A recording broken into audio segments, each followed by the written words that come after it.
In today's session, we are going to see the another subsection of the Unit 3 that is entitled as Appointment of Company Auditor.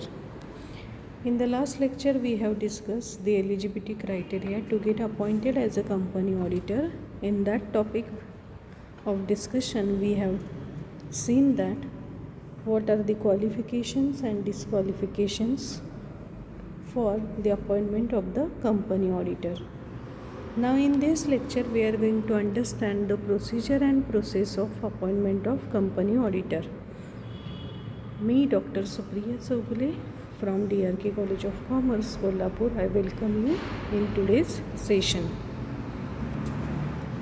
Let us see some introductory part.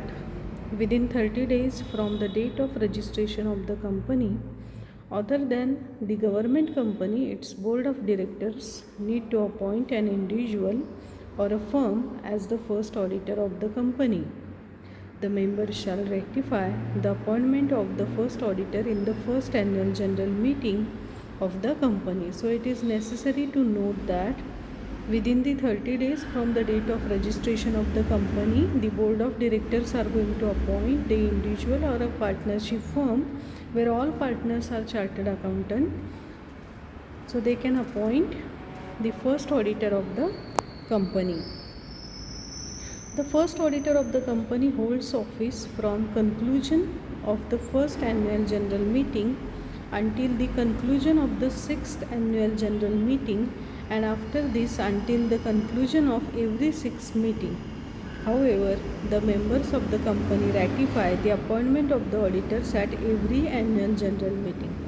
So, the first auditor who gets appointed on the company as a company auditor can hold office from the conclusion of the first annual general meeting until the conclusion of the sixth annual general meeting.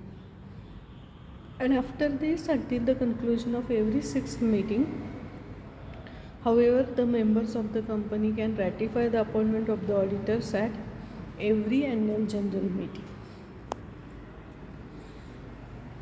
Now, this is the second type of appointment by the members.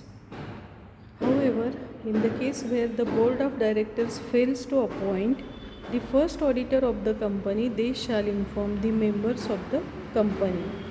So it becomes necessary that board of directors can communicate the auditor's appointment, especially first auditor's appointment, to the members of the company. The members shall appoint the first auditors of the company within 90 days at an extraordinary general meeting. The auditor so appointed shall hold the office until the conclusion of the first annual general meeting. So up to first annual general meeting, this appointment can be continued. Let us talk about casual vacancy. The board of directors shall fill any casual vacancy in the office of the auditor of a company other than a government company within 30 days. This does not include any casual vacancy arising out of the resignation of an auditor. However, in the case of casual vacancy arising out of resignation of an auditor, the board of directors shall fill the vacancy within 30 days.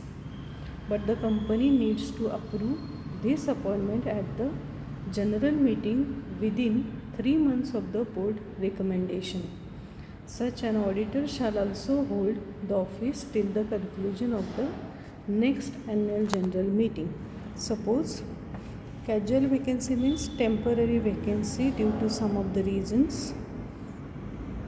If casual vacancies arise due to resignation of the auditor, the board of directors may appoint and fill that vacancy within 30 days.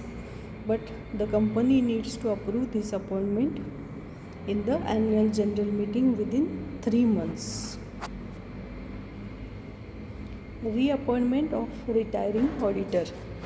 The members can reappoint the retiring auditor at the annual general meeting of the company if he is not disqualified for reappointment, if he has not given a notice in writing to the company expressing his unwillingness to be reappointed when a special resolution has not been passed by the members at the meeting appointing some other auditor or expressly providing that he should not be reappointed.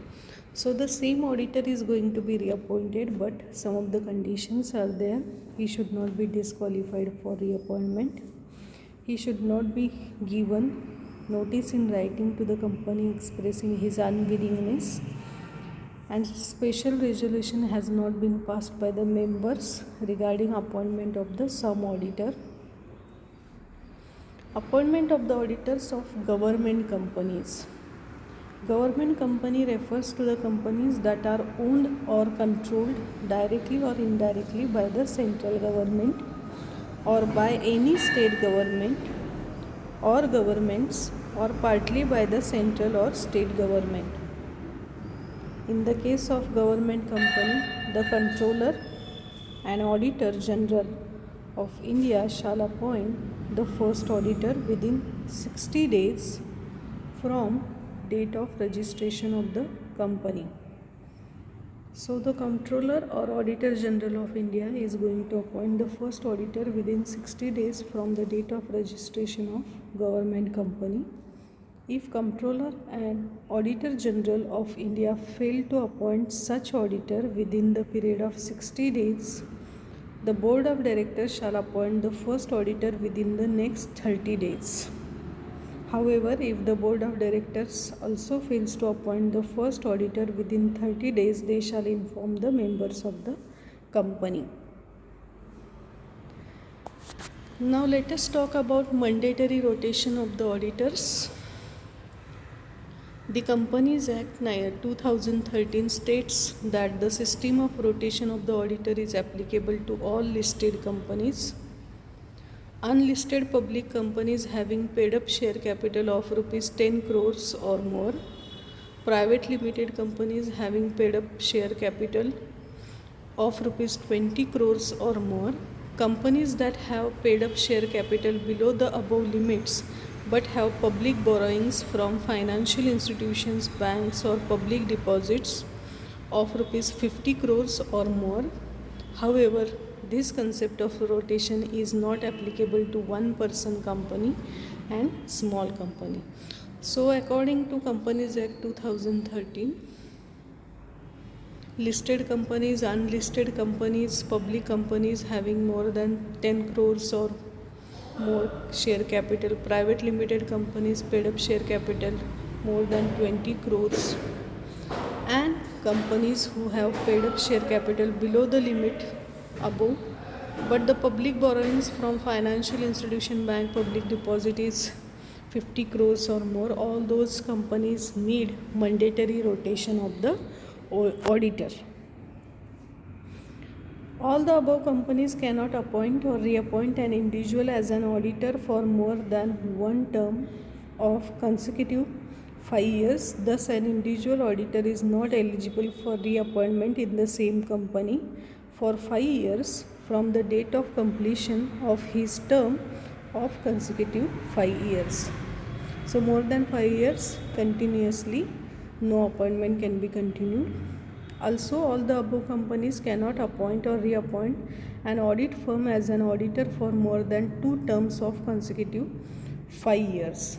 Thus, an audit firm is not eligible for reappointment as an auditor in the same company for 5 years from the date of completion of his term of consecutive 5 years. One important note to be remembered: it is noteworthy here that when 2 or more audit firms have a common partner or partners and one of these firms complete its 2 terms, none of these firms is eligible for reappointment as an auditor in the same company for 5 years. Thank you very much for patiently listening the lecture. If do you have any queries, please comment and stay continued for the next session. Thank you.